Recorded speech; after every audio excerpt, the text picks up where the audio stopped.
What if I told you that one man, born over 180 years ago, still controls how you fill your gas tank, what medicines you take, which websites you visit, and even how your bank handles your money?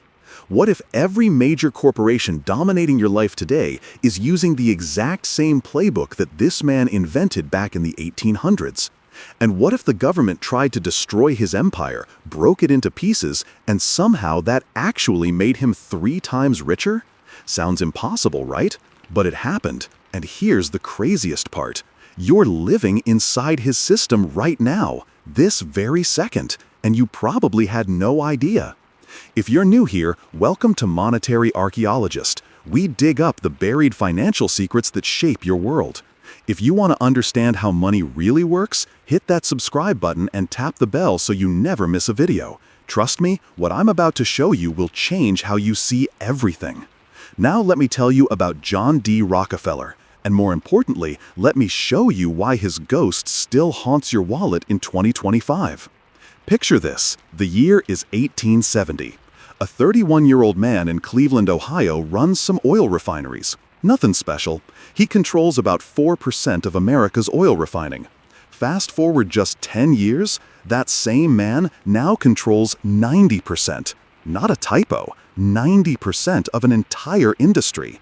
And by 1904, he controls 91% of oil production and 85% of final sales. His name was John D. Rockefeller, and he didn't just build an oil company. He built a machine, a system, a template that every massive corporation would copy for the next century and a half. When the government finally broke up his company in 1911, people thought they won. They thought they beat the monster. But here's what nobody talks about. Rockefeller got richer from the breakup, much richer. And his methods? They never died. They spread like a virus into every corner of the economy. The gas you pump today? Descendants of his company. The way Amazon crushes competitors? His strategy. Google's dominance over search? His playbook. The pharmaceutical industry? Built on foundations his money created. The banking system? Copied his corporate structures. This isn't ancient history. This is your daily life. Let's go back to the beginning to understand how one man built something this powerful. John Davidson Rockefeller came into this world on July 8, 1839, in a small town called Richford, New York. His father was a traveling salesman who sold fake cancer cures, a con man. His mother was a deeply religious Baptist woman who went to church every Sunday and prayed every night. Think about that combination for a second. A father who lied for money and felt no guilt. A mother who believed God had a plan for everything. Young John absorbed both lessons. He would destroy his competition without losing a minute of sleep. And he would genuinely believe that God wanted him to do it. That monopoly was moral because it brought order to chaos. This wasn't fake. He really believed it. In 1859, something happened that would change America forever. Oil was discovered in Titusville, Pennsylvania. Suddenly, everyone went crazy. Thousands of men rushed to Pennsylvania hoping to strike it rich. They drilled wells everywhere. Some became millionaires overnight. Others lost everything. It was chaos, pure chaos. Prices jumped up and crashed down. One week oil was worth a fortune. The next week it was almost worthless. Rockefeller was 20 years old, working as a bookkeeper in Cleveland. He watched this madness and saw something nobody else did. He didn't want to drill for oil. Drilling was gambling. You might hit oil or you might hit nothing. But refining? Turning that crude black stuff into kerosene for lamps? That was a real business. People needed kerosene no matter what. Every barrel of oil someone pulled from the ground had to be refined by someone. So in 1863, Rockefeller put $4,000 into his first oil refinery in Cleveland. Within 2 years, it was the biggest refinery in the city. But Cleveland had 30 refineries, all competing for the same business. Profit margins were razor thin. Most refineries barely survived from month to month. This is where Rockefeller's mind worked differently than everyone else. Most businessmen thought about competition. How do I beat my competitors? How do I offer a better price? How do I make a better product? Rockefeller asked a different question. What if there was no competition? What if I owned everything? He started buying up the supply chain. Think about what a normal refinery did. They bought crude oil from drillers. They bought barrels to store it. They paid railroads to ship it. They sold to distributors who sold to customers. Each step meant paying someone else. Each step meant someone else made profit from your work. Rockefeller said forget that. He bought the barrel factories. Now he made his own barrels for less money. He bought tank cars and cut deals with railroads. Now he shipped his own oil cheaper than anyone else. He bought warehouses for storage. He bought distribution networks to sell directly to customers. Every single step that used to go to someone else's pocket now went into Rockefeller's pocket. His competitors paid 25 cents per barrel for barrels. Rockefeller made his own for 15 cents. His competitors paid full price to ship on railroads. Rockefeller got secret rebates. The railroads actually paid him to ship his oil while charging his competitors more. How do you compete against that? You can't. Rockefeller could sell kerosene at prices that made his competitors lose money on every sale. And he was still making profit. It was like bringing a tank to a fist fight. By 1870, he created Standard Oil Company of Ohio. He was the biggest refiner in the world. But biggest wasn't enough. He still only had 4% of America's total refining capacity. He wanted it all. What happened next became known as the Cleveland Massacre. In 1872, over just 3 months, Rockefeller approached every single refinery owner in Cleveland. He made them an offer. Sell to me. I'll pay fair market value. I might even hire you to run it for me. And if they said no, price war. Rockefeller would slash his prices so low that his competitors bled money with every sale. They had 2 choices: sell to Rockefeller on his terms, or go bankrupt and watch him buy their ruins for pennies. Most sold. A few brave ones fought. They all lost. When the dust settled, Rockefeller owned 25 of Cleveland's 26 refineries. He jumped from 4% to 25% of American refining capacity in 90 days. But Cleveland was just the warm-up. Throughout the 1870s, Rockefeller swept across America like a tidal wave. New York, Philadelphia, Pittsburgh, Baltimore, every city with refineries became his target. Same tactics everywhere. Secret deals with railroads, rock-bottom prices to destroy holdouts, buy everything. By 1879, Standard Oil controlled 90% of American refining. Let that sink in. One man, one company, 90%. But here's where things get really clever. Rockefeller knew he had 2 massive problems coming his way. First, monopolies were becoming illegal. Politicians were angry. In 1890, Congress passed the Sherman Antitrust Act specifically to break up companies like Standard Oil. Second, the public hated him. Newspapers called him a robber baron. Cartoons showed him as an octopus strangling America. He was called the most despised man in the country. Rockefeller needed protection, and his lawyers found it. In 1882, they invented something called the Standard Oil Trust. Now pay attention, because this changed corporate America forever. Standard Oil of Ohio couldn't legally own companies in other states. State laws prevented that. But a trust?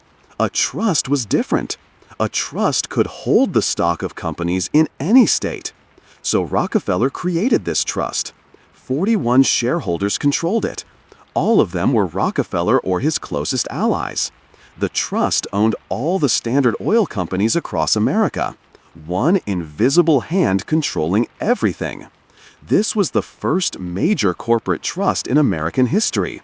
And every monopoly that followed copied it. Sugar Trust, Tobacco Trust, Steel Trust. All of them used Rockefeller's blueprint. Even today, when you hear about holding companies like Alphabet owning Google and YouTube, or Meta owning Facebook and Instagram and WhatsApp, you're looking at the evolved version of what Rockefeller created in 1882. By 1904, Standard Oil was unstoppable. 91% of refining, 85% of sales. Rockefeller's personal wealth hit $900 million. That's about $25 billion in today's money. And at his peak in 1913, $400 billion inflation-adjusted dollars. Richer than Bezos, Musk, and Gates combined. The richest human being in modern history. But the walls were closing in. In 1906, a journalist named Ida Tarbell published an explosive investigation. She exposed everything. The secret railroad deals, the predatory pricing, the crushed competitors, the manipulation, and the lies. America was furious. In 1911, the Supreme Court said enough. Standard Oil was an illegal monopoly. Break it up. Split it into 34 separate companies. Victory, right? The monster was slain? Not even close. This is where the story gets insane. When Standard Oil broke apart, Rockefeller still owned shares in all 34 pieces. Every single one. Standard Oil of New Jersey became Exxon. Standard Oil of New York became Mobil. Standard Oil of California became Chevron. Standard Oil of Indiana became Amoco. Standard Oil of Ohio eventually got bought by BP. Before the breakup, Standard Oil stock traded around $600 per share. After the breakup, add up all 34 companies, and that same ownership was worth over $2,000. Rockefeller's wealth tripled. The government broke up his monopoly and made him 3 times richer. Why? Because now each company had to compete and innovate. That drove up their value, and Rockefeller owned them all. He didn't lose anything. He multiplied everything. But here's the kicker. Look at those 34 companies today. Exxon and Mobil merged back together in 1999. Chevron gobbled up Gulf Oil and other pieces. BP swallowed Amoco. The Standard Oil monopoly that got broken up in 1911 has quietly put itself back together. Today, it's basically ExxonMobil, Chevron, and BP. Sound familiar? The system broke itself apart to avoid regulation. Then it spent 100 years reassembling when nobody was watching. And that's just oil. The real Rockefeller legacy isn't Standard Oil. It's the method, the playbook, the system itself. Let me show you how this works in your life right now. Amazon started selling books online. Today, it owns the warehouses where products are stored, the trucks that deliver them, the cloud servers that host competitor websites, and the payment systems that process transactions. That's vertical integration, Rockefeller's first strategy. Amazon buys competitors too. Whole Foods, Zappos, Twitch, Ring, MGM Studios. Over 100 companies absorbed. When it can't buy a competitor, it studies their sales data from its own marketplace, creates an Amazon Basics version of their best products, and promotes it above the original. That's horizontal consolidation, Rockefeller's second strategy. Google controls 92% of internet search. That's actually higher than Standard Oil's peak. But regulators barely touch it because Google is free. You don't pay with money, you pay with data. Rockefeller would have loved this innovation. A monopoly so complete that users don't even feel like they're paying. Facebook owns Instagram. Facebook owns WhatsApp. 3 billion users across Meta's platforms. You're not choosing between social networks, you're choosing which flavor of the same monopoly you want. Pharmaceutical companies use another Rockefeller tactic, regulatory capture. He didn't just compete in markets, he shaped the rules. He lobbied politicians to set kerosene standards that only his refineries could meet. Today, Pfizer, Johnson & Johnson, and Merck fund the FDA through user fees. They write the regulations they're supposedly regulated by. They lobby for patent extensions that prevent competition. Sound familiar? Banks copied the holding company structure. J.P. Morgan Chase owns Chase Bank and J.P. Morgan Investment Bank and dozens of other entities. Which one do you regulate? The parent? The subsidiaries? Good luck figuring that out. Rockefeller solved this problem in 1882.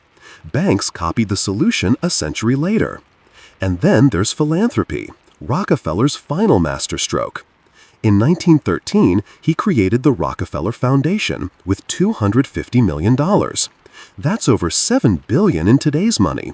The foundation funded medical research, education, public health projects. On the surface, pure charity. The ruthless monopolist becoming a generous philanthropist. But look deeper. The foundation let him avoid massive estate taxes.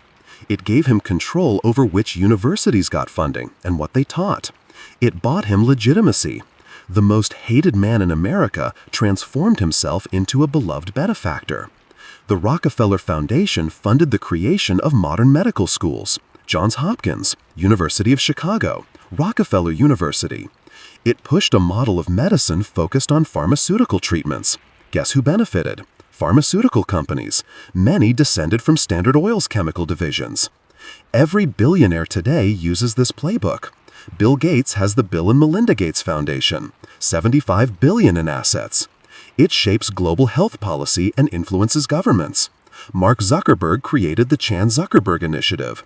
Warren Buffett pledged his fortune to the Gates Foundation. These aren't just charity. They're tax avoidance, legacy building, and policy influence all wrapped in a feel-good package. Rockefeller invented the model. Modern billionaires perfected it. Here's what most people miss.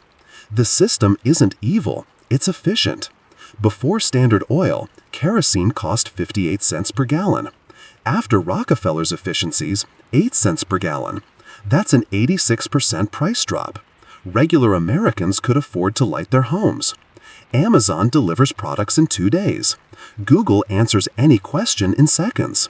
Modern medicine saves lives. The system delivers real value. But efficiency comes with a cost. The wealth concentrates at the top while everyone else gets the convenience. You get cheap gasoline and fast shipping. Rockefeller's heirs get trillions across hundreds of trusts and foundations. Both things are true at the same time. So what do you do with this knowledge? You have 3 choices. Accept it. Understand that consolidation happens naturally in advanced economies. Use the efficiencies. Enjoy the convenience. Accept that wealth will concentrate. Resist it. Support antitrust enforcement. Buy from small businesses even when it costs more. Use inferior alternatives on principle. Vote for politicians promising to break up monopolies. Or understand it and position yourself within it. If you cannot escape the system, benefit from it. The system extracts wealth and concentrates it in dominant companies. Own those companies. Buy shares in Exxon, Amazon, Google, Pfizer. Own the extractors instead of just being extracted from. This isn't investment advice. It's pattern recognition. John D. Rockefeller died in 1937 at 97 years old. He lived long enough to watch his empire break apart and quietly reassemble. He lived long enough to watch his foundation reshape American medicine and education. He lived long enough to see his grandchildren positioned at the top of American finance. He built a system that outlived him by almost a century, and it will outlive us too. Vertical integration, horizontal consolidation, corporate trusts, regulatory capture, philanthropic influence. This is the Rockefeller system. You cannot escape it, but now you can see it, and seeing it changes everything. If this video opened your eyes to a system hiding in plain sight, subscribe to Monetary Archaeologist. We dig up the financial secrets nobody talks about. John D. Rockefeller once said, "Competition is a sin." Most people hear that as greed, but he meant it as gospel truth. Competition wastes resources. Consolidation creates efficiency. Monopoly is the natural endpoint of markets working properly. He believed it. He built a system to enforce it. And 150 years later, we all live inside his creation. Welcome to Rockefeller's world.